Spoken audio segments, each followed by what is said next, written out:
Amerika Serikat mengklaim telah melancarkan gelombang serangan baru ke berbagai wilayah di Iran. Serangan ini disebut menghantam puluhan target strategis, mulai dari sistem pertahanan udara hingga fasilitas rudal dan drone. Di lain sisi, Iran langsung membalas dengan serangan ke sejumlah pangkalan militer Amerika Serikat di kawasan Teluk. Lantas, seperti apa perkembangan terbaru perang yang terus meluas ini? Perang antara Amerika Serikat dan Iran kembali memasuki babak baru. Pada Minggu 12 Juli 2026, Komando Pusat Amerika Serikat atau CENTCOM yang merupakan komando militer AS untuk kawasan Timur Tengah mengumumkan bahwa pasukannya telah menyelesaikan gelombang serangan terbaru ke berbagai wilayah di Iran.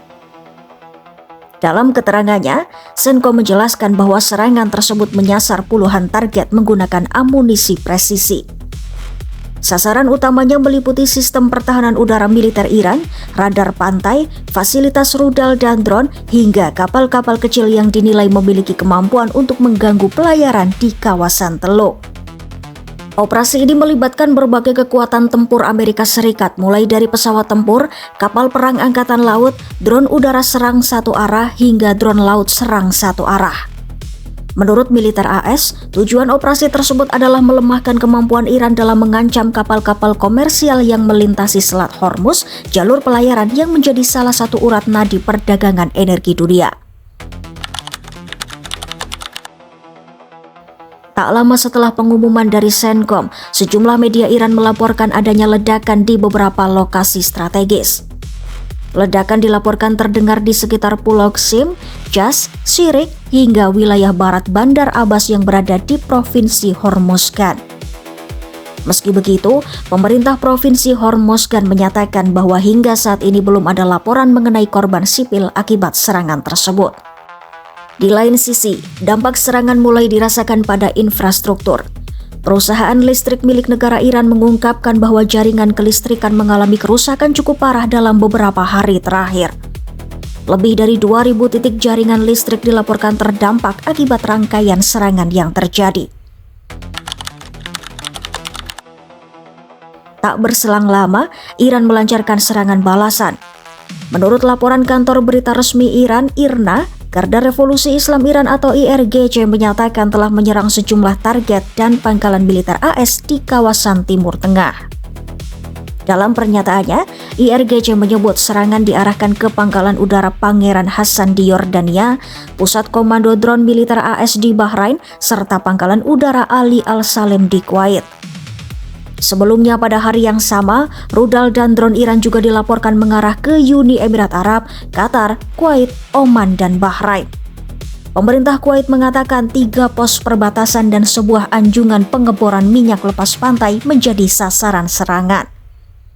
Insiden itu dilaporkan menyebabkan 1 orang mengalami luka-luka. Nurul Hidayati rela tinggalkan gaji dari luar negeri demi hidup di kampung halaman, Klaten, Jawa Tengah. Pilihan hidup seperti ini bukan di mainstream, jadi akan ada opini maupun kritik dari orang-orang luar. Saksikan video selengkapnya, linknya ada di deskripsi ya.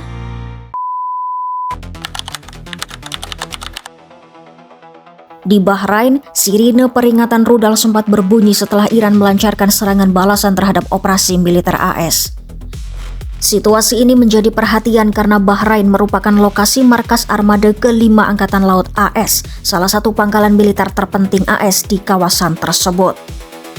Ketegangan juga semakin rumit karena beberapa negara Teluk sebelumnya berupaya menjadi penengah konflik. Qatar misalnya sempat memainkan peran penting dalam proses mediasi antara Washington dan Teheran. Namun setelah wilayahnya ikut menjadi sasaran serangan, Doha menyatakan tidak akan melanjutkan peran sebagai mediator selama masih diserang. Pemerintah Qatar bahkan menegaskan bahwa mereka memiliki hak untuk membalas dan menyebut Iran harus bertanggung jawab atas konsekuensi dari tindakannya. Rangkaian serangan terbaru ini menunjukkan bahwa konflik antara Amerika Serikat dan Iran terus meluas dan kini melibatkan semakin banyak negara di kawasan Timur Tengah. Selain meningkatkan resiko bentrokan militer, perang juga berdampak pada perekonomian global. Blokade efektif Iran terhadap Selat Hormuz membuat distribusi minyak dan gas dunia terganggu, sehingga harga energi kembali melonjak dan memicu tekanan inflasi di berbagai negara.